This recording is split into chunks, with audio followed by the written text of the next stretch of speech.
প্রত্যেক মানুষই পিতা, প্রত্যেক মানুষই সন্তান, ঠিক কিনা? টুডে আর টুমরো, আজকে যিনি সন্তান কালকে তিনি কি পিতা। তিফলুল ইয়াউমে রজুলুল মুস্তাকবিল, আরবিতে কথা আছে, আজকের শিশুই আগামী দিনের নাগরিক, আজকের সন্তানই আগামী দিনের পিতা। আজকে যারা পিতা আমরা গতকালকের সন্তান ছিলাম, এখনো আছে, কিন্তু আমাদের তখন সন্তান ছিল না, শুধুই সন্তান আমরা ছিলাম। এরকম এখন অনেক আছে, পিতাও আছে আবার নিজে সন্তানও আছে, অর্থাৎ আমিও একজনের পিতা আর আমার পিতাও জীবিত আছে, ঠিক না? এরকম আছে না? কঠিন না, বিষয়টা সহজ। প্রিয় ভাইয়েরা, এ ব্যাপারে আমাদের কিছু কথা শুনতে হবে। প্রিয় নবী সাল্লাল্লাহু আলাইহি ওয়াসাল্লাম বলেছেন, ইদা মাতাল ইনসানু ইনকাতা আমালুহু ইল্লা মিন সালাসাতিন ইল্লা মিন সাদাকাতিন জারিয়াতিন আও ইলমিন ইয়ানতাফাউ বিহি আও ওয়ালাদিন সালিহিন ইয়াদউ লাহু। মানুষ সব মরে যাবে, চলে যাবে, কেউ পৃথিবীতে থাকবে না। মানুষ যেদিন চলে যাবে সেদিন তার তামাম আমলগুলো বিচ্ছিন্ন হয়ে যাবে। আজরাইল যখন আপনার আমার জান কবজ করে নিয়ে যাবেন, আমার আমল নামায় আর কিছু লেখা হবে না, বন্ধ হয়ে যাবে। তিনটা আমল জারি থাকবে, প্রিয় নবী বলছেন। এর মধ্যে একটি হচ্ছে সাদাকাতুন জারিয়া, এমন সাদাকা, এমন দান, যে দানের কারণে মানুষের নেক আমল চলমান থাকবে। যেমন এই মসজিদ আপনি দান করে গেলেন, আপনি রাস্তায় জমি দান করে গেলেন, একটি হসপিটাল বানিয়ে দিয়ে গেলেন, একটি স্কুল মাদ্রাসা বানিয়ে গেলেন, এ ধরনের যে সমস্ত প্রতিষ্ঠানগুলো আপনি জারি করে গেলেন, আপনার ইন্তেকালের পরেও আপনার আমলনামায় সওয়াবের ধারা অব্যাহত থাকবে। সুবহানাল্লাহ। আর দ্বিতীয় নম্বরে হচ্ছে আও ইলমিন ইনতাফাউ বিহি, উপকারী ইলম, যে ইলম মানুষকে আপনি দিয়ে গেলেন, যেগুলো দিয়ে মানুষের উপকার হয়, ওই সব ইলম আপনি শিক্ষা দিয়ে পৃথিবী থেকে বিদায় নিয়েছেন, আপনার ইন্তেকালের পরেও আপনার নেক আমল চালু থাকবে। সুবহানাল্লাহ। তৃতীয়টি হচ্ছে আও ওয়ালাদিন সালিহিন, নেককার সন্তান, সুন্দর নেক সন্তান, ছেলে হোক মেয়ে হোক, আপনি যাদেরকে রেখে গেলেন, আপনার রেখে যাওয়ার পরে আও ওয়ালাদিন সালিহিন ইয়াদউ লাহু, যারা তার জন্য অর্থাৎ আপনার জন্য দোয়া করবে। তাহলে নেককার সন্তান এটা রেখে যেতে হবে। আর নেককার সন্তান গাছে ধরে, গাছে পাওয়া যায়, সুপারমার্কেটে, শপিং মলে, বিদেশে পাওয়া যায় না। ওটা কি করতে হয়? তৈরি করতে হয়, এটা বানাতে হয়, মানুষ তৈরি করতে হয়। যে মানুষ তৈরি হয় সেই মানুষকে বলা হয় মানব সম্পদ। আর যে মানুষ তৈরি হয় না, ওই মানুষ হলো বোঝা, জাতির জন্য, বাবার জন্য, সমাজের জন্য বোঝা। ওই মানব সম্পদ, দক্ষ নেক মানব সম্পদ তৈরি করতে গেলে ইনভেস্টমেন্ট প্রয়োজন, ভালো পিতামাতার প্রয়োজন, ঠিক কিনা? এই জন্য আমরা ওই জায়গা থেকে শুরু করব। পিতামাতার পক্ষ থেকে সন্তান তৈরির ফ্যাক্টরি হচ্ছে একটি পরিবার। কোথায়? নাকি পচা ফ্যাক্টরিতে তৈরি হয়, কোনো মিল কারখানায় তৈরি হয়?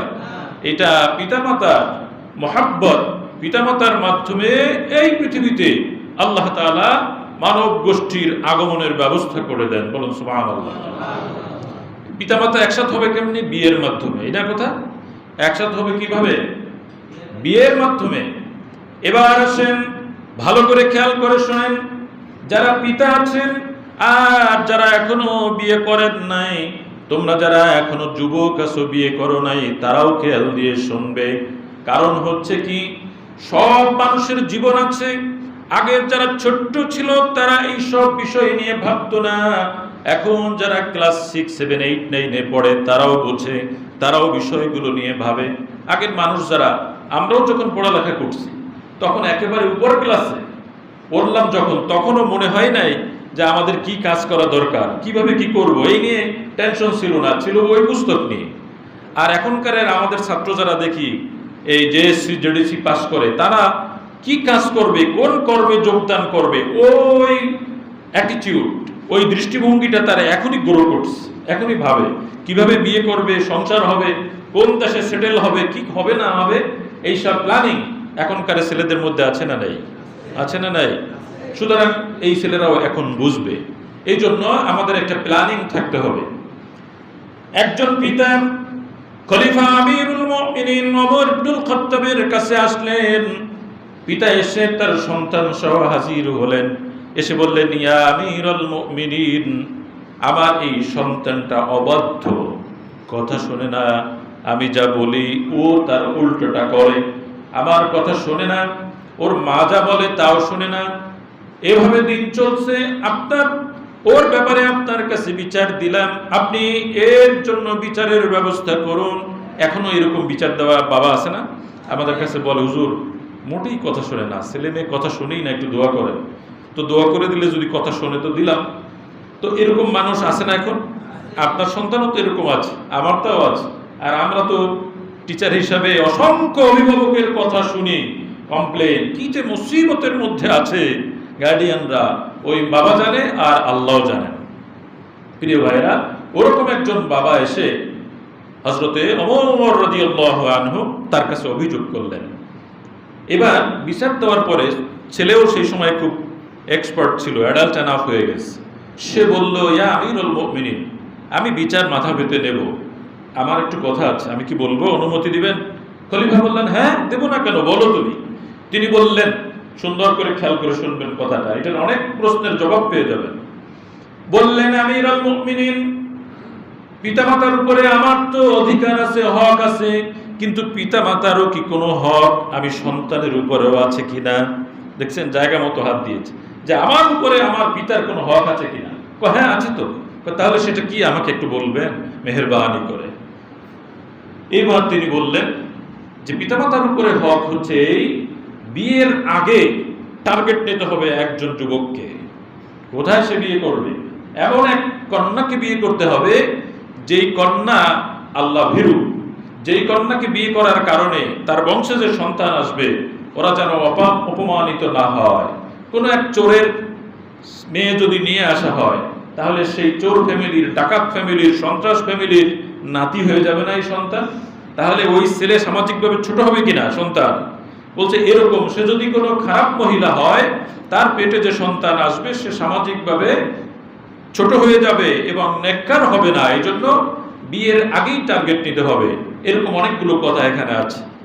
এবার সন্তান জবাব দিলেন, আমিরুল মুমিনিন, আপনি যেই কথাগুলো বলেছেন আমার পিতার সামনে, আপনি জিজ্ঞেস করে দেখেন, আপনি যে সমস্ত হকের কথা বলেছেন এর একটিও আমার পিতা এবং মাতা আদায় করে নাই।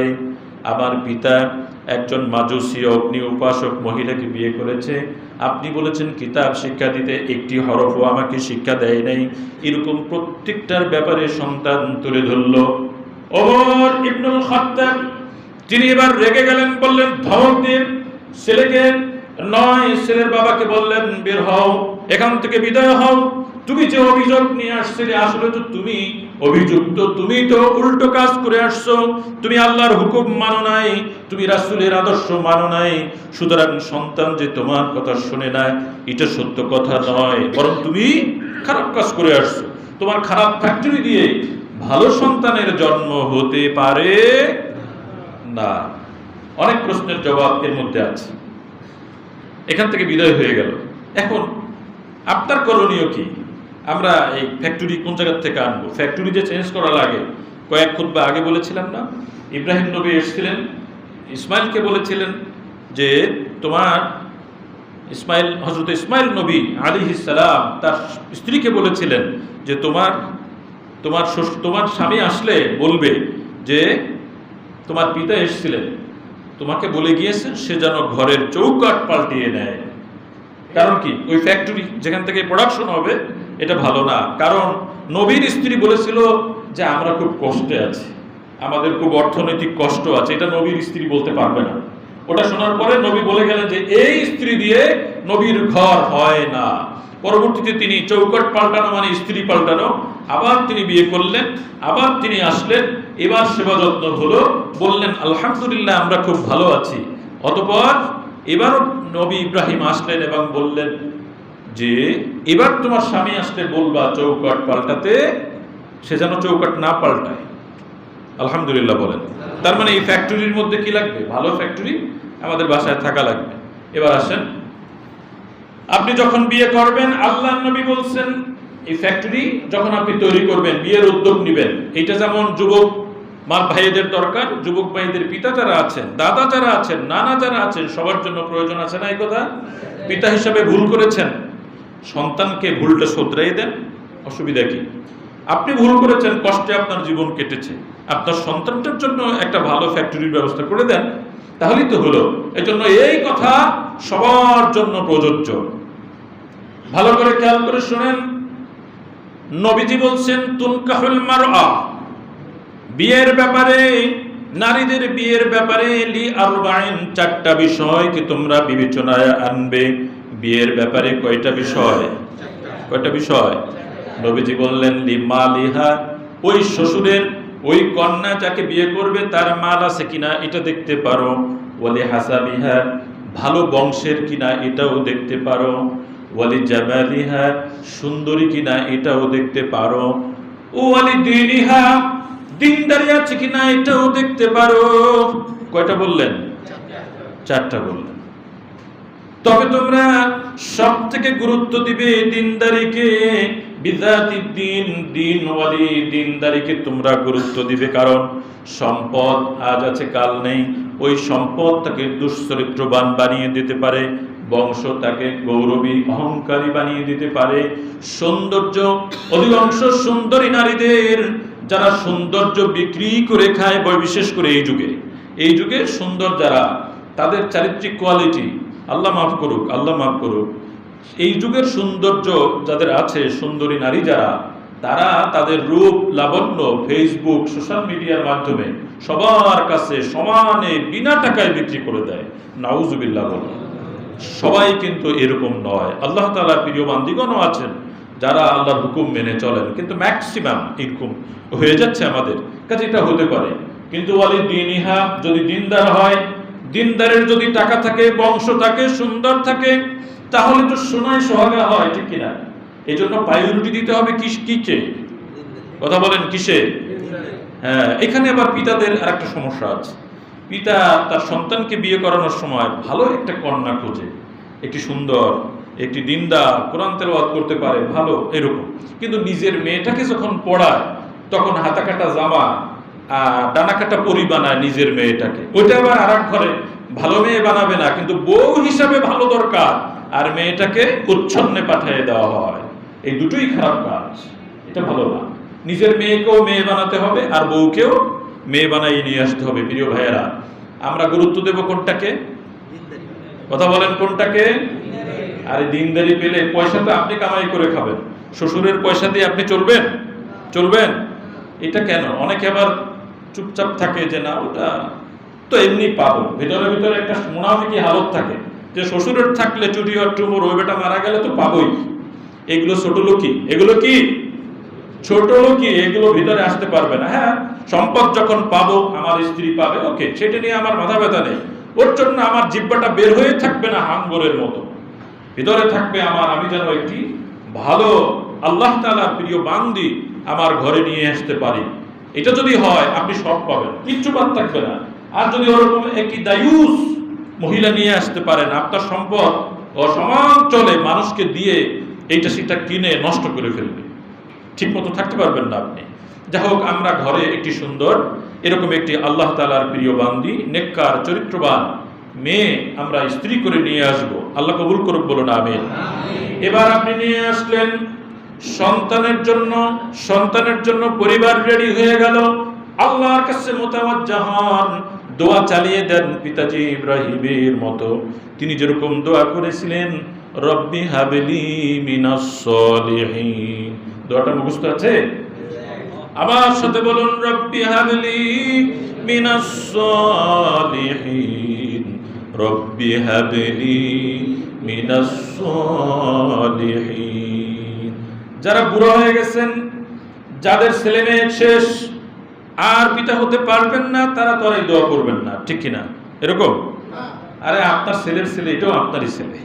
এরকম যতজন আসবে আপনার বংশ সব আপনার ছেলে। এজন্য আপনি দোয়া করতেই থাকবেন, আপনার ছেলে ভালো না হোক, আপনার নাতি দেখবেন ভালো হয়ে গেছে। আপনার মেয়ের ঘরের নাতি নাতিন দেখবেন ভালো হয়ে গেছে, এজন্য দোয়া কন্টিনিউ করবে। আরো দোয়া আছে।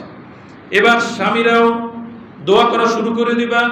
রব্বানা হাব লানা মিন আসওয়াজিনা ওয়া যুররিয়াতিনা কুররাতা আ'য়ুন ওয়াজআলনা লিল মুত্তাকিনা ইমামা।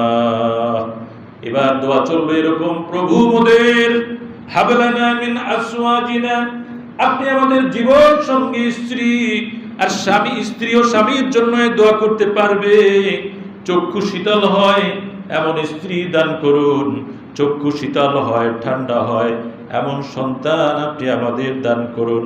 আর যে সন্তান আপনি দয়া করে আমাদের বংশে আমাদের ঘরে দান করবেন গো মাবুদ, ওয়াজআলনা লিল মুত্তাকিনা ইমামা। দুনিয়ায় যারা ভালো মানুষ মুত্তাকি, আপনি তাদের জন্য আমার এই সন্তানকে, আমাদের এই পরিবারের সন্তানটাকে নেতা বানায় দেন, আমির বানায় দেন, নেতা বানায় দেন। কার কাছে বলবো? কার কাছে? এই দোয়া 12 মাস করা যাবে না? আমরা দুষ্ট, দুরাচার, অর্ধেক নাস্তিক, পুরো নাস্তিক, মুনাফিক, এদের নেতা হতে চাই না। আপনি আমাদেরকে মুত্তাকি মানুষদের নেতা, এই সন্তানদেরকে বানায় দেন, বলুন আমিন। এই মুনাফিকটা মুখস্থের প্রয়োজন আছে? আছে। যাদের আছে আলহামদুলিল্লাহ, না থাকলে মোবাইলে সার্চিং করবেন, সার্চিং করে বের করবেন। না থাকলে ইমাম সাহেবদের কাছ থেকে ঠিকানা নিয়ে যাবেন যে আয়াতটা কোথায় আছে, 19 নম্বর পাড়ার ভিতরে আছে, আপনারা খুঁজে বের করে এই মোনাজাতটা মুখস্থ করে নেবেন। এটা চমৎকার মোনাজাত না? আরে নিজের ভালো তো নাকি পাগলও বুঝে, তো আপনার ভালো আপনি না বুঝতে কেমনে চলবে? আপনার কাছে বলেন, আল্লাহ কবুল করে নেবেন, বলুন আল্লাহুম্মা আমিন। প্রিয় ভাইরা, এবার আপনি বিয়ের জন্য দোয়া, সন্তানের জন্য দোয়া হয়ে গেল। এখন আপনি সন্তান, পিতামাতা হতে যাচ্ছেন, পিতা হয়ে গেলেন। সন্তান হতেও পারে, নাও হতে পারে, ছেলে হতে পারে, মেয়েও হতে পারে। আমরা ছেলে হলে খুশি না মেয়ে হলে? এবার ইখতিলাফ দেখা দিয়েছে। আসলে কি সন্তান এটা এমন একটা শব্দ, ছেলেও আছে মেয়েও আছে। সুখ এটা যে কার দিয়ে হবে এটা আপনি নোবডি নোস, কেউ জানে না। আপনার ছেলে দিয়ে অশান্তি হতে পারে, তবে এখনকার সময় তো পিতারা ছেলেদের থেকে মেয়ে পেলে খুশি হয়, কারণ ছেলেরা কয়েকদিন পরে যা শুরু করে তাতে মেয়েরা একটু ভালো তুলনামূলক। ছেলেরা এখনো যে সমস্ত অপকর্ম শুরু করেছে, মেয়েরা এটি শুরু করে নাই। ছেলেরা যে হারে নেশাগ্রস্ত হয়ে যাচ্ছে, এই পরিমাণ নেশা আমাদের দেশের মেয়েরা এখনো খাচ্ছে না। ছেলেরা যে পরিমাণ খেলাধুলোয় মেতে ওঠে, মেয়েরা এরকম মেতে ওঠে না। অন্তত বাবারা তো খুশিই থাকে মেয়েদের বেলায়, কারণ মেয়েদের একটা সফট কর্নার আছে বাবাদের জন্য, নাই? মেয়ের বাবা আছেন কারা? একটু হাত তোলেন তো দেখি। মাশাআল্লাহ, বারাকাল্লাহ, হাত নামান। ছেলের বাবার আবার কষ্ট পেয়েন না। আচ্ছা, এবার আল্লাহ ছেলেও দিতে পারেন, মেয়েও দিতে পারেন। আল্লাহ নিজে বলছেন ওয়ালাইসা যাকারু কাল উনসা। মারিয়াম আলাইহিস সালাম যখন জন্ম নিলেন, আল্লাহ বললেন যে অনেক মেয়ে আছে ছেলেদের সমান না, অর্থাৎ মেয়েরা এর থেকে শ্রেষ্ঠ। সুবহানাল্লাহ। কাজেই মেয়েরা শ্রেষ্ঠ হতে পারে, শ্রেষ্ঠত্ব নিয়ে আছেন। আম্মাজান আয়েশা, আম্মাজান খাদিজাতুল কুবরা রাদিয়াল্লাহু তাআলা আনহুরা, এদের মতো কোয়ালিটি নিয়ে, এত মর্যাদা নেই পৃথিবীতে কজন মানুষের জন্ম হবে আপনি বলেন? সুবহানাল্লাহ। কাজেই এই টেনশন নেই। এবার আমার আল্লাহর কথা শুনেন। সন্তান, ছেলে মেয়ে, এগুলো দেওয়ার মালিক কে? আল্লাহ। না শ্বশুরের গোষ্ঠীর থেকে দেয়? কোনটা? আল্লাহর কথা শুনে যান। এবার যারা পিতা, মেয়ের বাবা বা ছেলের বাবা হয়েছেন, একদিক হয় নাই অথবা মোটেও হয় নাই, কার উপরে রাগ করবেন? আমার আল্লাহ বলতেছেন লিল্লাহি মুলকুস সামাওয়াতি ওয়াল আরদি, লিল্লাহি মুলকুস সামাওয়াতি ওয়াল আরদ ইয়াখলুকু মা ইয়াশা। এই আসমান জমিনের মালিক আল্লাহ, তিনি যা খুশি সৃষ্টি করেন। সৃষ্টি করেন কে? আল্লাহ। ইয়াহাবু লিমান ইয়াশাউ ইনাসা, তিনি যাকে ইচ্ছা কন্যা সন্তান দান করেন। ওয়া ইয়াহাবু লিমান ইয়াশাউ যুকুর, যাকে ইচ্ছা পুরুষ সন্তান, ছেলে সন্তান দান করেন। তাহলে এটা কার ইচ্ছা? আল্লাহ। কার ইচ্ছা? আল্লাহ। আও ইউসাউফিজুকুম যুকরানা ওয়া ইনাসা, আল্লাহ বলতেছেন অথবা আমি তাদেরকে কন্যাও দেই, ছেলেও দেই। সুবহানাল্লাহ। হয় ছেলে দেই, অথবা মেয়ে দেই, অথবা ছেলেও দেই মেয়েও। আল্লাহ বলছেন অথবা আমি কিছুই দেই না, বন্ধা করে দেয় হাকিমা, কিছু দেই না, আমি ছেলে দেই মেয়ে দেই, ছেলেও দেই মেয়েও দেই, অথবা কিছুই দেই না। এই কাজটা কার? তাহলে বউ তালাক দেয় কে? মেয়ে। পরপর 3টা মেয়ে হয়েছে, এর জন্য আমাদের দেশে তালাক আছে না নাই? আছে না? আছে না? এই তালাক যে দিলা তুমি তো জালেম হয়ে গেলা, আল্লাহর উপরে বিদ্রোহ করলা। কারণ এই সন্তান 3টা মেয়ে হওয়ার জন্য তোমার স্ত্রী 1% দায়ীও না। যদি দায় দায়িত্ব কিছু করেই তাহলে সেটা তুমি দায়ী। আর দায় দিলে আল্লাহকে দিতে পারো, তুমি এই মহিলাকে কেন দায়ভার দিবে? আচ্ছা, আল্লাহর সিদ্ধান্তের উপরে তুমি রাজি খুশি থাকতে পারলে না, তুমি কি মুসলমান আছো? এই ফতোয়া আমি দেব না, তুমি চিন্তা করে দেখো। আমার আল্লাহ তিনি ইচ্ছা করে কাউকে ছেলে দেন মেয়ে দেন, আমি তো আয়াত দিয়ে আপনাকে বুঝাই দিলাম, আর তো কথা লাগবে না আপনার। এই দেওয়ার মালিককে, ওটা দিয়েই তিনি খুশি থাকেন। আর আপনাকেও খুশি থাকতে হবে। দুনিয়ার জিন্দগিতে এত প্রত্যাশা করেন না। আপনি যে আশা করেছেন যে এই ছেলে একটা হলে পরে ও আমাকে কামাই টামাই করে খাওয়াবে, আপনার রিজিক ছেলের হাতে না, আপনার রিজিক কার হাতে? এগুলো নিয়ে অনেক কথা আছে, সংক্ষেপে অনেকগুলো বিষয় বলবো, খেয়াল করবেন। এই জন্য এত বিস্তারিত বলা যাবে না। শুধুমাত্র এখানে তারা আছেন, নিয়ত করে নেবেন যদি পরপর সবগুলো ছেলে হয় তাহলে ওই স্ত্রীকে এজন্য দায়ী করবেন না। খেয়াল করবেন আপনার মা যে বাসায় আছে সেও যেন আপনার স্ত্রীর উপরে আরো চোখে দৃষ্টি দিয়ে টর্চারিং না করে। এরকম শাশুড়ি এদেশে আছে না নাই? এদেশে ননদরা এরকম আছে না নাই? এদেশে শ্বশুররা আবার একটু এরকম এই ব্যাপারে একটু উদার থাকে, কিন্তু ভিতরে ভিতরে বউয়ের উপরে টর্চারিংটা ইন্টারনালি হয়ে যায়। এটা স্বামীরা তোমরা খেয়াল করবা যেন তোমার স্ত্রীর উপরে এ ধরনের কোনো টর্চারিং না হয়। মেয়ে হোক ছেলে হোক, এর জন্য দায়ী আল্লাহ। যদি আমরা দায়ী করতে চাই, কিন্তু নাউজুবিল্লাহ, আল্লাহকে দায়ী করা যায়? যায়? আমি তো আল্লাহর কাছে আমাদের জীবন আমাদের ঈমান দিয়ে দিয়েছি যে আপনি যা বলবেন যা করবেন যে সিদ্ধান্ত নেবেন আমি রাজি। আমি আল্লাহ সর্বশক্তিমান।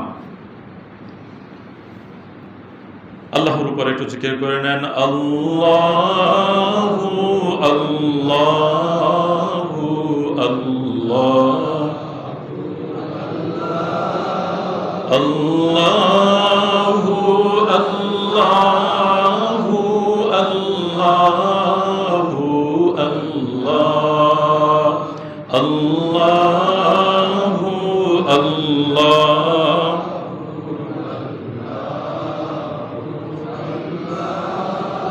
যেখানে যে পানে যে দিকে তাকি তুমি সারা কিছু যে নাহি দেখি, আল্লাহু আল্লাহু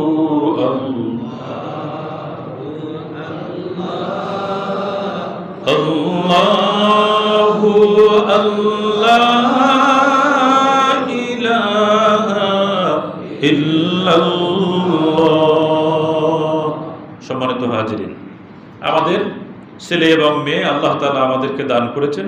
এই জন্য আমরা শুকরিয়া আদায় করব কার? শুকরিয়া আদায় করব কার?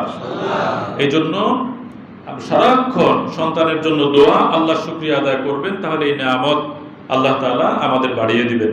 সন্তান যখন আপনি পেয়ে গেলেন শুকরিয়া আদায় করবেন। এই জন্য আল্লাহ বলছেন, আল মালু ওয়াল বানুনা জিনাতুল হায়াতিদ দুনিয়া, সন্তান এবং সম্পদ এটা পৃথিবীর সৌন্দর্য।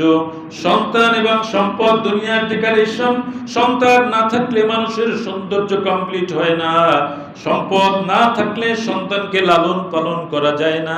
আছে প্রয়োজন দুটোই। আবার এই দুটোই আল্লাহ বলছেন, ইন্নামা আমওয়ালুকুম ওয়া আওলাদুকুম ফিতনা। এই আওলাদ আর তোমার মাল, এই দুটোই পরীক্ষার জন্য আমি দিয়ে দিয়েছি। এই দুটোতেই তোমাকে পরীক্ষা করা হয়। যখন আপনি বাবা হয়ে গেলেন তখন আপনার চাহিদা কমে গেল, এখন আপনার বাড়ি করা লাগবে, আপনার ফ্ল্যাট কিনতে হবে, ব্যবসার সেন্টার বানাতে হবে, ফ্যাক্টরি বানাতে হবে। কার জন্য? সন্তানের জন্য। এবার কার জন্য? এতদিন আপনার জন্য ছিল সবকিছু, এবার বলবে যে আমি মারা গেলে এই ছেলে থাকবে কোথায়, খাবে কি, ইত্যাদি ইত্যাদি টেনশনে আপনাকে পেয়ে বসেছে। এই জন্য দুনিয়ার যত অপকর্ম সন্তান হওয়ার পরে মানুষ শুরু করে, কিন্তু সন্তান হওয়ার আগে এত অপকর্ম করে না। খেয়াল রাখতে হবে এই জায়গাটায়, আপনাকে নিজেকে কন্ট্রোল করতে হবে যে না, এই সন্তানের জন্য আমি এই ধরনের অপকর্মের সাথে জড়িত হতে পারি না। এবার সন্তান চলে আসবে, সন্তান যখন জন্ম নিবে, সন্তান জন্ম নেওয়ার পরে আপনার কিছু সুন্নাত তরিকা আছে, কিছু কাজ আছে। আল্লাহর নবী সন্তান জন্ম নেওয়ার পরে সাথে সাথে যে আমলটা করতেন, হাদিস শরীফের ভিতরে আসছে, সাহাবী একজন বললেন, রাআইতু রাসূলুল্লাহি সাল্লাল্লাহু আলাইহি ওয়াসাল্লাম, আমি আল্লাহর রাসূলকে দেখলাম, আযানা ফি উযুনিল হাসান ইবনে আলী উলিদাত ফাতিমা রাদিয়াল্লাহু তাআলা আনহা বিসসালাতি, সন্তান যখন আলীর সন্তান হযরতে ফাতেমা রাদিয়াল্লাহু তাআলা আনহার সন্তান হযরতে হাসান যখন জন্মগ্রহণ করলেন, সাহাবী বলেন আমি নবীকে দেখলাম এই হাসানের কানের মধ্যে, হাসানের কাজে আজানের, নামাজের আজানের মতো আজান দিয়ে দিলেন। সুবহানাল্লাহ। তাহলে প্রথম একটি কাজ কি? আজান দেওয়া। আজানের সুন্নাত এখন আছে, বাড়ি ঘরে থাকলে টুকটাক আছে, কিন্তু এখন তো আমাদের ম্যাক্সিমাম ডেলিভারি হসপিটালে হয়, তো হসপিটালে তো আজানের ব্যবস্থা নেই। আছে আজানটা কেন? একটি হাদিস আমি সাথে পেয়েছি, এই জন্যই কিনা জানি না, তবে হাদিসটা আমার পছন্দ হয়েছে। আল্লাহর নবী বলছেন, কুল্লু বানি আদম, প্রত্যেক বনি আদম, ইউতআনু শাইতানু, শয়তান খোঁচা দেয়। শয়তান দুই আঙ্গুল দিয়ে কি দেয়? বিসবাইহি, তার দুই আঙ্গুল দিয়ে নবজাতকের দুই পাজরে, দুই পাশে এরকম খোঁচা দেয়। খোঁচা দেওয়ার পরে সন্তান ভীতসন্ত্রস্ত হয়ে কেঁদে ওঠে। তো শয়তান দূর করার জন্য আজানের প্রয়োজন আছে না? তো আজানের আমল বাড়িতে থাকলে মোটামুটি হয়। তো এই আজান তো আমরা এখন অনেকে দিতে পারি না। যদি বলি যে আজকে মুয়াজ্জিন সাহেবকে অফ করে আজান দিতে হবে, আমাদের অনেক মুসল্লি ফেল করবেন এই ব্যাপারে। আমি মোটামুটি বলতে পারি এটা। অনেককে আমি জিজ্ঞেস করে দেখছি, একামত দিতে গেলে মনে হয় পা কাঁপাকাঁপি শুরু হয়ে যায়। আজকের বাসায় গিয়ে নিজে একটু এটা ট্রেনিং দিবেন যে না, আজান একামতটা দেখে শিখে, কমপক্ষে নাতি হলে, ছেলে হলে বা যার আমাদের সন্তান হোক, আমি অন্তত আজান দিতে চাই। আজান দেওয়া শিখতে পারবো ইনশাআল্লাহ, ইনশাআল্লাহ। তাহলে হসপিটালে, আমরা হসপিটালে কি করব? ভারতের অ্যাপোলো হসপিটাল, এটা মুসলমান কর্তৃক পরিচালিত নয়, সম্ভবত আমার জানা মতে খ্রিস্টান কর্তৃক পরিচালিত এই হসপিটালটা। এখানে আজান দেওয়ার জন্য মুয়াজ্জিন কাম একজন কর্মকর্তা রাখা আছে। সুবহানাল্লাহ বলুন। মুসলমানের সন্তান জন্ম নিবে, খ্রিস্টান সুন্নাত তরিকা, অর্থাৎ তাদের তো ব্যবসায়িক উদ্দেশ্য যে মুসলমানদের আদর্শ, ওইখানে কিছু পাকা মুসলমান আছে, এই আকর্ষণে সেখানে যায় সন্তান ডেলিভারির জন্য। কিন্তু আমাদের দেশে এরকম কোন হসপিটাল আছে? আছে? দেওয়া যায় না? একটু নিয়োগ দিতে পারে না হসপিটালে? একজন মুয়াজ্জিন নিয়োগ দেওয়া লাগবে, নট দ্যাট। অন্য একজন কর্মকর্তা যিনি এই বিষয়ে এক্সপার্ট, তাকে আমরা সেখানে অ্যাপয়েন্টমেন্ট দিলেই তো, সন্তান জন্ম নিলে ওরে সাথে নিয়ে আজান দেওয়াই দিলেই তো হলো, ঠিক না? সব ইচ্ছার খুব অভাব, একটা সুন্নাত মেরে ফেলতে পারলেই তো আমরা বাঁচলাম। নাউজুবিল্লাহ বলুন। এই সুন্নাতটা আমরা জাগাতে চাই। রাজি আছেন সবাই? ইনশাআল্লাহ। যে যেখানে থাকবেন আমরা আমাদের সন্তানদের জন্য এই আজানের ব্যবস্থা করে দেব। তারপরে সন্তান যখন হয়ে গেল, 7 দিন আপনার সুন্নাত তরিকার আমল, আপনার আমল হচ্ছে এটা নবীজি বলছেন, মিন হাক্কিল ওয়ালাদি আলাল ওয়ালাদ, সন্তানের জন্য পিতার সালাসাতু ওয়াসিয়া, 3টা কাজ আছে। একটি কাজ হচ্ছে আইয়ুহসিনা ইসমাহু, তার জন্য একটি সুন্দর করে নাম রাখা। সুবহানাল্লাহ বলেন। সুন্দর একটি নাম রাখতে হবে। এটা এই হাদিস শরীফের ভিতরেও আসছে। আর একটা হাদিস শরীফে, কুল্লু গোলামিন রহিনাতুন বিহাকিকাতিন, 7ম দিনে কুল্লু গোলামিন রহিনাতুন বিহাকিকাতিন, নবীজি বলছেন প্রত্যেক সন্তান তার আকিকার মধ্যে বন্দী আছে। তুসবাহু আনহু ইয়াউমা সাবিহি, 7ম দিনে তার জন্য আকিকা করে দিতে হবে, 7ম দিনে। আর ওয়ায়ুহলাকু, তার মাথায় যে পশমগুলো আছে, চুলগুলো আছে, এইগুলোকে কামিয়ে ফেলতে হবে। ওয়ায়ুসাম্মা, এবং তার জন্য একটি চমৎকার নাম রেখে দিতে হবে। সুবহানাল্লাহ বলুন। তাহলে 7ম দিনে কাজ কয়টা? কথা বলেন কয়টা?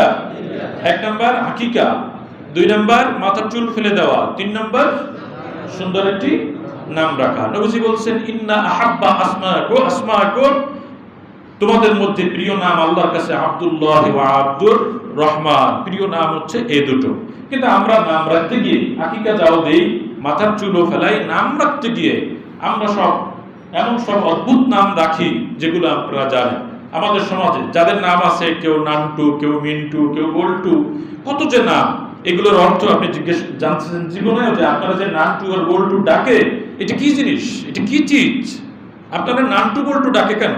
এখানে মাফ করবেন যাদের যদি কারো এরকম নাম থাকে, আজকেই বাসায় গিয়ে মা বাবার সাথে বুঝপড়া করে এফিডেভিট করে পরিবর্তন করবেন। যেই নামের কোনো অর্থ নাই, তাহলে আপনি তো সমাজে একজন মিনিংলেস মানুষ, অর্থহীন একটি নাম আপনার রাখা হয়েছে। কেউ এরকম লাগে আবার সাথে ইসলাম যোগ করে, যেমন নান্টু ইসলাম, মিন্টু ইসলাম, আবার একটা ইন্টু আকাশ ইসলাম, সাগর ইসলাম, ওর লাগে আবার একটা সাগর ইসলাম। মানে কি অর্থ হয় এটার কিছু? এ ধরনের অদ্ভুত নাম রাখে। আবার আরেকটা ট্র্যাডিশন আছে যে এটা তোমার এই নাম, আমার আরেকটা ভালো নাম আছে, তো তোমার ভালো নামটা দিয়ে কি হবে? তোমার ডাকে খারাপ নাম দিয়ে ভালো নামটা দিয়ে কি হবে? এটা কোন কাজে লাগবে তোমার? ভালো নামটা দিয়েই ডাকো, খারাপ নামটা চিকায় তুলে রাখো, ফ্রিজে রাখো। ভালো নাম রাখবেন? লক্ষ লক্ষ সাহাবী, 2-4 জন সাহাবীর নাম পড়তে পারেন না? এত সাহাবীর নাম হাদিস দিয়ে বলি, এগুলো রাখা যায় না একটু? এগুলো কি মডার্ন নাম হতে পারে না? নাম মডার্ন, আল্লাহর রহমত পাবেন কেমনে সেই বুদ্ধি করেন। এতে মডার্নিজম কমবে না। আপনার ছেলের নাম রাখেন খুবাইব, আপনার ছেলের নাম রাখেন আনাস, আপনার ছেলের নাম রাখেন আব্দুর রহমান, আপনার ছেলের নাম রাখেন আবু বকর, অসুবিধা কি? তো রাখেন না কেন? এগুলো রাখবেন ইনশাআল্লাহ, আমরা পারবো। আচ্ছা, এরপরে সন্তান হওয়ার সাথে সাথে আর একটা কাজ রয়ে গেছে, সেটা হলো সন্তানকে আমরা খাওয়াবো কি? সন্তানকে আমরা কি খাওয়াবো? ডানো, ল্যাকটোজেন, আরো কত কিছু আছে, এগুলো খাওয়াবো। কি খাওয়াবো? জোরে বলেন, কি খাওয়াবো? আল্লাহ বলতেছেন ওয়াল ওয়ালিদাতু ইরদি'না আওলাদাহুন্না হাওলাইনি কামিলাইন লিমান আরাদা আন ইউতিম্মা আর-রাদা'a। সকল সন্তান সম্ভবা মা যারা, এই মা যখন সন্তান জন্ম দিবে, আমার আল্লাহ বলতেছেন তাকে যেন সে দুধ পান করায়, আর এই দুধ পান করানোর মেয়াদ 2 বছর পর্যন্ত সন্তানকে দুধ পান করাতে হবে। সুবহানাল্লাহ বলুন। এত চমৎকার একটি পদ্ধতি আল্লাহ তাআলা দিয়ে দিয়েছেন। আমাদের গ্রামে আগে দেখা যেত শাল দুধ বলে না, শাল দুধ, যখন সন্তান জন্ম নেয় প্রথম যে দুধ, সেইগুলো তা ফেলে দেওয়া হতো। এখন অবশ্য ভুল ধারণাটা কমছে, এগুলো ফেলে দেওয়া হতো। এখানে ফুল অফ নিউট্রিশন, একেবারে কঠিন নিউট্রিশন দিয়ে আল্লাহ তাআলা এই খাবারের ব্যবস্থা করেছেন। বিশেষ করে চীনে দুইটা শাখায় 2টা গবেষণা হয়েছে। অনেকগুলো 50টা সন্তান যাদেরকে মায়ের দুধ দেওয়া হলো আর যাদেরকে দেওয়া হলো না, এরকম 6 মাস খাওয়াই দেখা হলো যে আপনি যদি কোনো কিছু একটু পানিও না খাওয়ান কোনোদিন, এই সন্তান কোনো কিছুতে ভুগবে না। তবে হ্যাঁ, মায়ের দুধ অনেক সময় স্বল্পতা থাকতে পারে, স্বাস্থ্য খারাপ থাকতে পারে, ওটা ভিন্ন জিনিস, কিন্তু স্বাভাবিক প্রক্রিয়ায় মায়ের দুধ এই সন্তানের জন্য নিয়ামত। এইটা শিশু অধিকার ঘটনাচক্রে আগস্টের প্রথম দিন থেকে 7 দিন এটাকে দুগ্ধ সপ্তাহ বলা হয়, মাতৃদুগ্ধ সপ্তাহ। এই যে কামে কয়েকদিনের মধ্যে, একদিন পরেই তো মিলেও গেছে। তাহলে 1 আগস্ট থেকে 7, এটা ওয়ার্ল্ড ওয়াইড বিশ্ব স্বাস্থ্য সংস্থা তারা এটাকে গুরুত্ব দিয়েছে। এই জন্য সপ্তাহব্যাপী মাতৃদুগ্ধ একটি সপ্তাহ পালন করতেছে, যাতে মহিলারা তাদের ফিটনেস ঠিক রাখার জন্য, মডেলিং ঠিক রাখার জন্য, বা আধুনিক স্বামী যারা তাদের বউয়ের সৌন্দর্য ঠিক রাখার জন্য এই সব অপকর্ম করা দিয়েছিল। তাতে করে কি হয়েছে, এই সব ছেলেরা তারা তাদের স্বাস্থ্য ভেঙে যায়, অসুখ বিসুখ হয়, এবং এই সন্তান তার মায়ের জন্য এতটুকু দরদ সৃষ্টি হয় না। পরবর্তীতে কি লাভ হয়? আমাদের দেশে এখন অসংখ্য বেশ ওল্ড হোম, বৃদ্ধাশ্রম তৈরি হয়েছে, হয় নাই? আরো হচ্ছে, আরো হবে। সেই বৃদ্ধাশ্রমে আপনাকে খুব দ্রুত পৌঁছাই দেওয়ার ব্যবস্থা করবে এই সন্তান। কোন একটি দেশে গবেষণা করেছে যে সন্তানকে গরুর দুধ খাওয়ানো হয়েছে, মায়ের দুধও খাওয়ানো হয়েছে। এই গরুর যে একটি উগ্র আচরণ, এটা সন্তানের মধ্যে ডেভেলপ করেছে এবং করে। এটা তো মেডিকেল সায়েন্স যারা ডাক্তার আছে আলাপ করে দেখবেন, আমার থেকে তারা খুব আপনাকে ভালো বুঝিয়ে দেবে। সুতরাং আমরা আমাদের মায়ের দুধ যেন আমাদের সন্তানদেরকে পান করাবো ইনশাআল্লাহ। সবাই রাজি আছি তো? আল্লাহ তৌফিক দিক, বলুন আমিন। এবার আপনার সন্তান বড় হলো, একটু আস্তে আস্তে করে বড় হয়ে যাচ্ছে, 7 বছরে চলে আসলে নবীজি বলছেন মুরু আওলাদাকুম তোমরা তোমাদের সন্তানদেরকে নির্দেশ দাও বিসসালাত ওহুম আবনাউ সাবঈ সিনিন, 7 বছর বয়স হলেই তাকে নামাজের নির্দেশ দাও, নামাজের নির্দেশ দাও। আপনি যদি তখন সব কয়েক তো পড়ালেন আর ফজরের নামাজ পড়ালেন না, যে ছোট্ট বাবার ঘুম ভেঙে যাবে, তো নামাজ ফজরের নামাজ তো সে পড়বে না। তাহলে এই জন্য ফজরের নামাজ সহ পরে ঘুম থেকে আস্তে আস্তে আপনি জাগিয়ে দেবেন। পারবো না ইনশাআল্লাহ? নাকি ঘরে আগুন লাগলে সেই দিনও ওরে ঘুম পড়ায় রাখবেন এরকম? হ্যাঁ, যে না বাবার ঘুম ভেঙে যাবে, ঘুমাই থাক, এরকম মায়া দেখাবেন না। এই মায়া দেখালেই সন্তান কোনোদিন আল্লাহ ভীরু হবে না, মুত্তাকি হতে পারবে না, নামাজের পাবন্দ হবে না। নবীজি তারপরে বলেছেন ওয়াদরিবুহুম আলাইহা বিআশরি সিনিন, নবীজি বলেছেন 10 বছর বয়স হলে তাকে মৃদু প্রহার করে নামাজ পড়াও। অফাররিকু বাইনাহুম ফিল মাদাজি', 10 বছর বয়স হলে তুমি তোমার সন্তান থেকে বিছানা আলাদা করে দাও। সুবহানাল্লাহ, কি প্রাইভেসি আল্লাহর নবী শিক্ষা দিয়েছেন। টাইম টু টাইম আপনাকে নক করেছেন, আপনাকে কি করতে হবে। তো 10 বছর বয়সে আমরা আমাদের সন্তানদেরকে বিছানা আলাদা করে দেব, নামাজের জন্য মৃদুমন্দ প্রহার শুরু করব। 7 বছর বয়স থেকে আমরা কি করব? আমরা তাদেরকে নামাজের নির্দেশ দেব। বাকি রইল, নবীজি বলছেন ওয়ায়ুআল্লিমুহুল কিতাবা ইদা আকালা, যখন সে আকল প্রাপ্ত হলো, বয়স্ক হলো, মানে লেখাপড়া করার মতো বয়স হলো, তখন তাকে কোরআন শেখাও। সুবহানাল্লাহ বলেন। আমরা কোরআন শেখাতে রাজি আছি? কম দামে এই 500, 600, 300 টাকায় কোনো হুজুর পাওয়া যায় কিনা, এগুলো দিয়ে আলিফ বা বাসায় নিয়ে পড়াবেন, দেখবেন কোরআন শিখে বসে থাকবেন। আর এখনো পর্যন্ত আপনি দোয়া কুনুত করতে পারেন না, আপনার এই ছেলে আরো গবেট হয়ে ভবিষ্যতে দেখা দিবে। এই জন্য ভালো কোরআনের টিচার দরকার, শিক্ষক দরকার। মান আরাদাদ দুনিয়া ফাআলাইহিল কোরআন, যে ব্যক্তি দুনিয়া চায় সেটাও কোরআনের মধ্যে আছে। ওমান আরাদাল আখিরা ফাআলাইহিল কোরআন, যদি কেউ আখিরাত চায় সেটাও কোরআনের মধ্যে আছে। যদি কেউ মান আরাদাদ দুনিয়া ওয়াল আখিরা, দুনিয়া এবং আখিরাত চায়, ফাআলাইহিল কোরআন, এটাও কোরআনের মধ্যে আছে। কাজে আপনি যা চাইবেন সব কোরআনের মধ্যে আছে। সেই কোরআন শেখার মতো আমাদের ব্যবস্থা নেই। কি প্রয়োজন ছিল স্কুলগুলোতে এরকম সকালবেলা করে থাকে? এটা ইচ্ছা করলে আমাদের সমাজের নেতারা এখানে ভালো টিচার রেখে কোরআনের টিচিং দিতে পারতেন, তাহলে আপনার আমার সন্তানরা কোরআনের শিক্ষা শিক্ষিত হতো।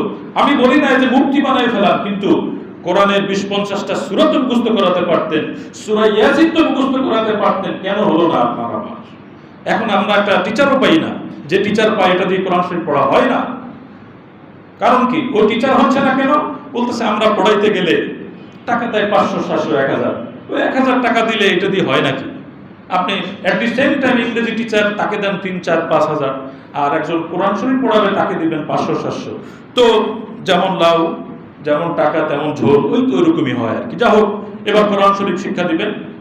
কোরআন শরীফ শেখানোর পরে আমাদের যে বড় একটা কাজ এখানে হয়ে গেল, যে কোরআনের শিক্ষায় শিক্ষিত হলে এরপরে একটা কাজ বাকি থাকলো, এটা হচ্ছে যে অতুজাওয়িজুহুম, এবং তাদেরকে বিবাহ দিবে। যখন ইদা আদরাকা, যখন সে বালেগ হবে তখন তাকে বিয়ে করাই দিবে। এই বিয়ে করানোর জন্য আপনি খুব অনেক সময় নেবেন না। ও 30 বছর বয়স হয় তখন বিদেশে পাঠান, আর বলবেন যে আসুক তারপরে বিয়ে করাবো। অথবা একটু যারা মধ্যবৃত্তের মধ্যে আছে, ছেলে আগে একটু নিজের পায়ে দাঁড়াক। তো এতদিন কি আপনার পায়ের উপরে দাঁড়ানো ছিল? ও তো নিজের পায়ে দাঁড়ানো আছে। আল্লাহ নবী বলছেন যখন সে যুবক হয় তখন তাকে বিয়ে করাই দাও। যে সমাজে বিয়ে খুব দ্রুত হবে সেই সমাজে জেনা ব্যভিচার কমবে নিশ্চিত। আর বিয়ে যত লেট করে করাবেন, সেই ছেলে বিয়ের চাহিদা এখন তো অ্যাভেলেবেল, বিভিন্ন কায়দায় সে চাহিদা মেটাবে, ও বিয়ে করতে চাইবে না কোনোদিন। এরপরে যখনই সে বিয়ে করবে তখন ওই বউয়ের সাথে আর বনিবনাত হবে না, ঝগড়া ফাসাদ উইদিন 6 মান্থ আবার ডিভোর্সের সিদ্ধান্ত নিতে হবে। কার সামনে আমি বলতে গেলাম না, সন্তানের কর্তব্য যেটা পিতা হিসাবে আপনাদের কাছে আমি অনুরোধ করি যে আপনারা আমাদের সন্তানদেরকে তুলে নেওয়ার জন্য, সুসন্তান বানানোর জন্য এই সব বিষয়ে একটু নজর দেন, এবং ছেলে মেয়েদের সাথে নিজেরা একটু সময় দিয়ে খাবার টেবিলে একসাথে খাবেন। রব্বি এটা ইয়াদুল্লাহি আলাল জামা, আল্লাহর নবী বলছেন তোমরা জামাতে খাবারের মধ্যে আল্লাহর রহমত আছে। এই জন্য ছেলেদের নিয়ে মেয়েদের নিয়ে এক টেবিলে বসে ডাইনিং টেবিলে খাবেন, আল্লাহ বরকত নাজিল করবে। আল্লাহ আমাদেরকে সুসন্তানের পিতামাতা হওয়ার তৌফিক দান করুন, বলুন আমিন।